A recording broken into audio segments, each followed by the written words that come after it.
Chaik's earliest memory of Lagos was not its shining skyscrapers or noisy yellow buses, but the rough hands of his uncle pushing him out of a rickety bus into a strange compound. His uncle had promised him a bright future. "You'll go to school, Chaik. You'll be a great man one day." His widowed mother had believed him, her tired eyes filled with hope. But the truth became clear within days. There was no school, no books, no teachers. Instead, Chaik was handed a rag and ordered to scrub cars, polish shoes, and fetch water for strangers.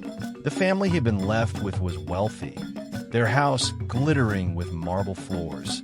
But to them, he was invisible. He slept in a corner of the boys' quarters, sharing space with rats. At first, he cried every night, clutching his mother's memory like a shield. But tears didn't change his reality. So he learned to harden himself. He worked from dawn to dusk, washing cars in the scorching sun, cleaning floors until his knees ached. They called him houseboy, shouted at him for the smallest mistake, and reminded him often that he was nothing. But Chaik's eyes remained sharp. Whenever the madam's children dropped newspapers or textbooks on the floor, he picked them up secretly at night, tracing letters, teaching himself to read. He promised himself silently, "They may chain my hands, but they will not chain my mind." That promise became the seed of his future, a seed that no amount of cruelty could destroy. Lagos was a city of contradictions. On one street, expensive jeeps crawl through traffic while, just meters away, barefoot children chased after Danfo buses for coins. Chaik lived in that gap, close enough to see wealth, too far to touch it. Every morning, he carried buckets of water to the roadside to wash cars. The men he worked for never asked his name. To them, he was just another boy from nowhere. Some days, he stood under the hot sun for hours, hoping someone would toss him a plate of rice when the housemates had leftovers. But even in chains, Chaik found ways to fight back quietly. He became protective of younger boys trafficked into similar labor. When one of the guards slapped a child for breaking a plate, Chaik stepped in. "It was my fault," he lied, taking the punishment on himself. The younger boys looked up to him like a big brother. At night, when the compound fell silent, Chaik sneaked out with scraps of newspapers stuffed under his shirt. There was a free literacy class run by a church down the road. He would sit at the back, dirty and exhausted, but soaking up every word. Letters turned into words, words into sentences, and soon, sentences into dreams. The world outside might have called him a slave, but in his mind, Chaik was free. He told himself, "One day, I will walk into these streets not as a servant, but as a man with a voice." It was a dangerous dream, but dreams were the only treasures he owned. It happened suddenly. One humid evening, Chaik was sent to deliver something to the politician's house down the street. A man named Chief Balogun, feared and respected in equal measure. The chief's teenage son, Tund, had slipped out unnoticed, and Chaik saw him cornered by a gang of older boys near a dark alley. They held knives, demanding his phone and wallet. Tund trembled, frozen in fear. Chaik's heart pounded, but something in him refused to stay back. He grabbed a broken bottle from the ground, stepped forward, and shouted, "Leave him!" His voice cracked, but carried courage. The gang laughed at first, but when Chaik slashed the bottle across one boy's arm, they cursed and fled into the night. Tund collapsed, shaking, and Chaik pulled him up. When they returned home, Chief Balogun was furious at his son, but stunned by Chaik's courage. For the first time in his life, someone of power looked at him with real eyes. "What is your name, boy?" the chief asked. "Chaik," he whispered. From that night, the chief never forgot him. And though Chaik returned to scrubbing floors, a door had quietly opened, a door that would change his life forever. A week later, Chief Balogun called for Chaik. The guard sneered, wondering why the chief would bother with a houseboy. But the chief saw something they did not, intelligence burning behind the boy's eyes. He gave Chaik small tasks at first, running errands, sorting papers, delivering messages. Unlike others, Chaik never stole, never complained, and always remembered details. Soon, The chief began testing him with questions. What do you think of this road project? Should we build here or there? At first, Chaik stammered, but slowly he found his voice. His answers were sharp, thoughtful, and surprising. You have a mind, boy, the chief told him one evening. Don't waste it. For Chaik, those words were life itself. Someone had finally seen beyond his dirty clothes and calloused hands. But it wasn't just admiration, it was danger. The chief's circle was filled with men who hated outsiders. They whispered against Chaik, plotting to push him back into the shadows. Chaik had stepped into the corridors of power, but he would soon learn that power was a battlefield of greed, betrayal, and survival. And the boy who had once scrubbed cars was about to face wars far deadlier than the streets. As Chaik's responsibilities grew, so did the whispers. The chief's aides, men who had spent years circling around him like vultures, couldn't accept that a boy who once scrubbed floors now had the chief's ear. They mocked him openly. Houseboy turned advisor. Lagos has seen madness. One sneered. But Chief Balagan ignored them. He continued to test Chaik, and Chaik delivered. He drafted letters, corrected numbers and reports, and even spotted fraudulent contracts others had hoped to sneak past the chief. His sharpness earned quiet respect, but also deep resentment. One evening, as he was leaving the office late, a man cornered him. Listen, boy, the man hissed. You may fool the chief, but you will never be one of us. Know your place, or you will regret it. Chaik didn't respond. He had learned that silence was sometimes the loudest weapon. Instead, he bowed slightly and walked away, but his chest burned with fire. They could call him a slave, a houseboy, a nobody, but he knew who he was becoming. At night, he still sneaked into the literacy class, now able to read fluently.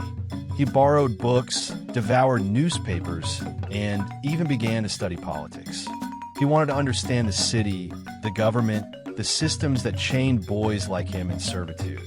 Knowledge is power, he whispered to himself in the dim light of a lantern. And I will not remain powerless forever. Lagos was restless. The gap between the rich and the poor was widening, and protests began to shake the city. Market women, jobless youths, even tired civil servants flooded the streets, demanding justice. Chief Balagan, now rising in political influence, struggled to contain the anger. One day, a protest outside the state assembly turned violent. Tear gas filled the air, police fired shots, and chaos erupted. The chief's convoy was stuck in the middle of it. Stones shattered windows, and panicked aides shouted for help. It was Chaik who calmed the chief. Don't order the police to attack more people, he advised. Go outside. Talk to them. Show them you are listening. Anger grows louder when it is ignored. The chief hesitated, but listened. Against his aide's advice, he stepped out of his car and faced the crowd.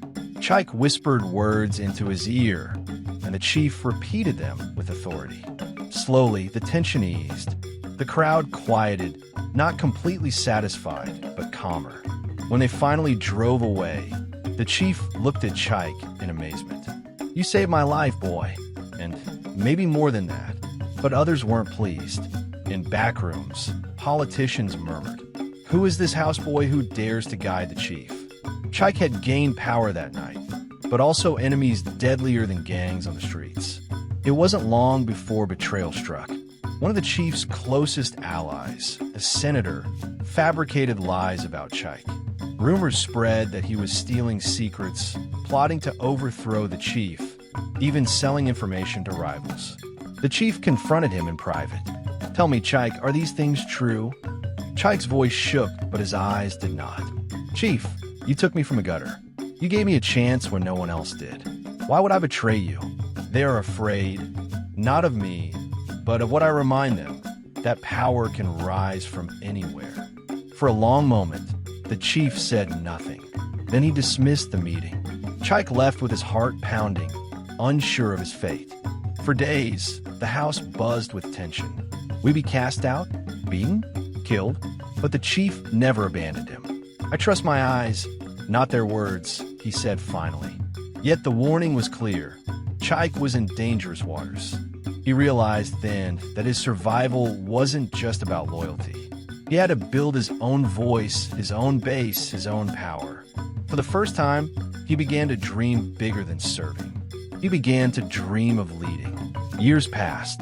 Chaik was no longer a boy, but a man, sharper and wiser. He moved with confidence in meetings, negotiated with businessmen, and spoke with community leaders.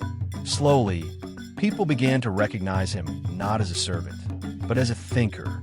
When Chief Balagan grew older and his health declined, it was Chaik who stood in his place during events, giving speeches that electrified crowds.